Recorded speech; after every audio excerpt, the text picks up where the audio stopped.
Bonjour Monsieur Alain Rimbaud. Bonjour. Donc on est ici aujourd'hui au Moulin de Claude François, où j'ai l'honneur de vous rencontrer. Merci, moi aussi. Donc vous êtes déjà l'auteur de 4 ouvrages? Non, 3, c'est le 3e. Ouais. D'accord. Donc Hier et Après-demain, donc de 2013. Oui. Et ensuite volume 1 et volume 2 de Souvenirs et Confidences. Voilà, celui-là, volume 2, 1 et 2. Voilà.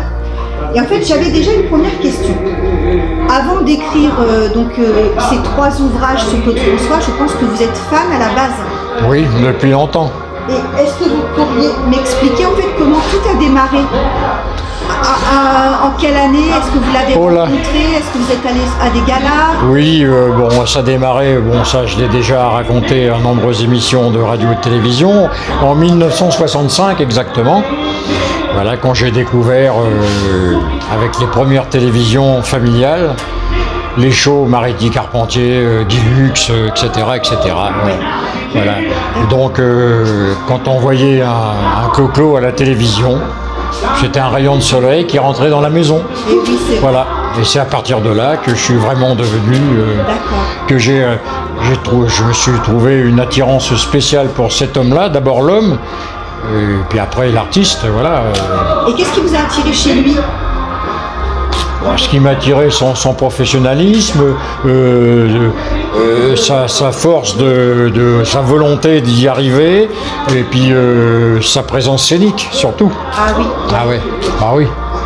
Et donc vous avez vu donc l'arrivée des Claudettes en 66. Ah oui, en 68.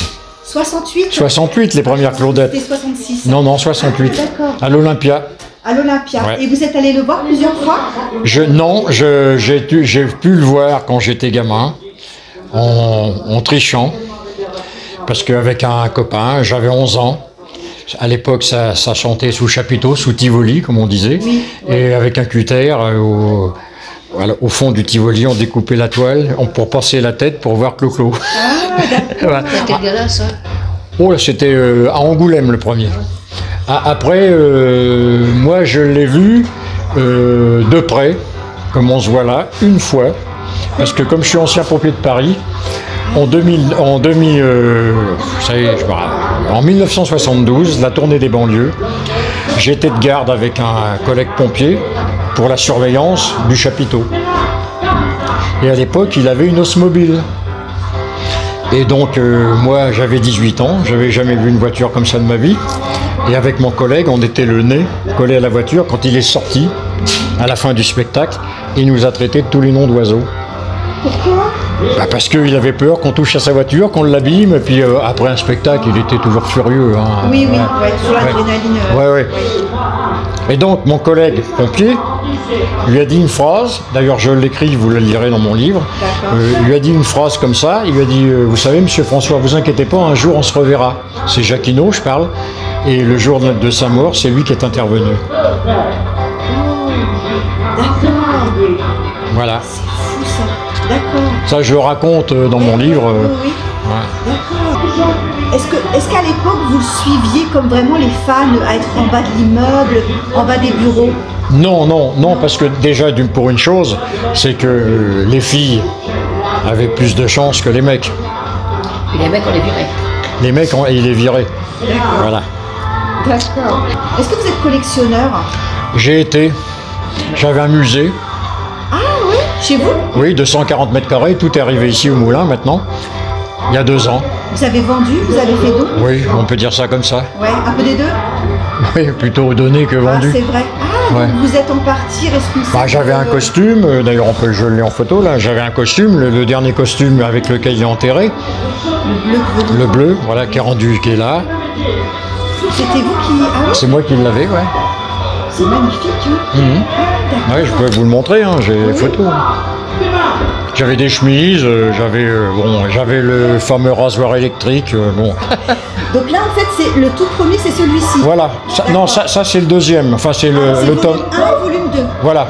D'accord. Voilà. Et donc, qu'est-ce qu'on peut retrouver dans le volume 1 et le volume 2? Là-dedans, c'est des souvenirs et confidences d'artistes qui ont connu Claude François, d'animateurs de télévision, de radio, Puis oui, en gros c'est ça, ouais. De chanteuses aussi, des années de l'époque de Clo-Clo. Voilà, c'est donc des gens du spectacle, mais qui comme chanteurs, beaucoup de chanteurs animateurs surtout.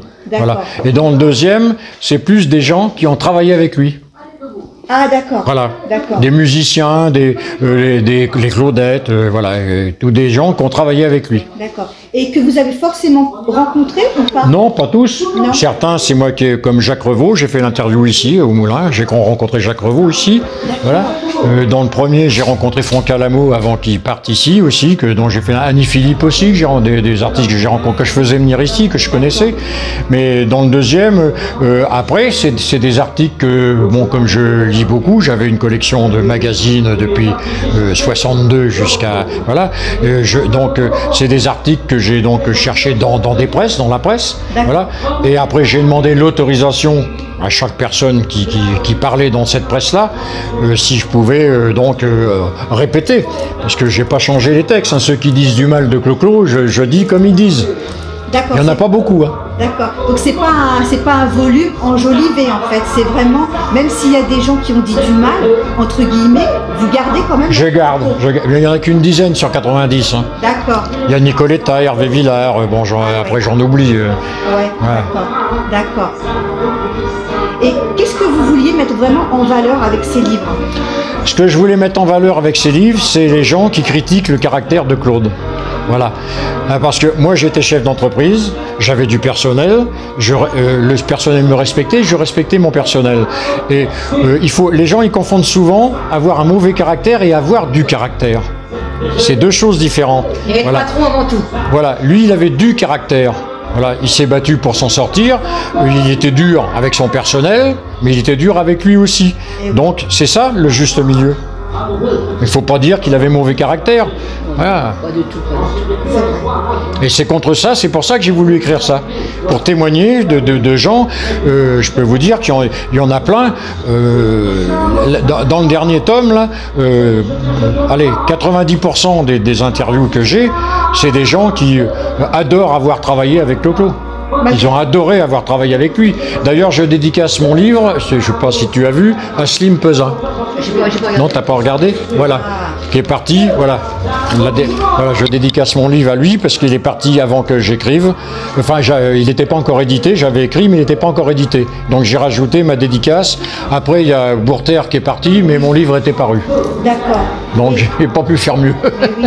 Et Slim Pesin, vous avez l'occasion de le rencontrer alors? Oui, je l'ai rencontré parce que moi j'ai travaillé un peu pour le showbiz et après Clo-Clo, il avait formé un groupe qui s'appelait Voyage. Ah, vous avez jamais entendu parler? Non. Voilà, il a formé un groupe de rock. Hein, c'était un groupe de rock ça n'a pas marché très longtemps. Ils ont dû faire 3,45 tours et puis c'est tout. Voilà. Et il y a beaucoup de gens qui ne savent pas. Vous savez que dans les dernières années de sa vie, qui c'est qui l'a accompagné sur scène? Mylène Farmer. Bah bien sûr, Mylène Farmer, il l'a accompagné. Ah oui, Slim Pesin, mais oui. Oui, bah bien sûr, oui. Non, mais il y a plein de gens qui savent pas ça. Hein. C'est vrai. Ouais.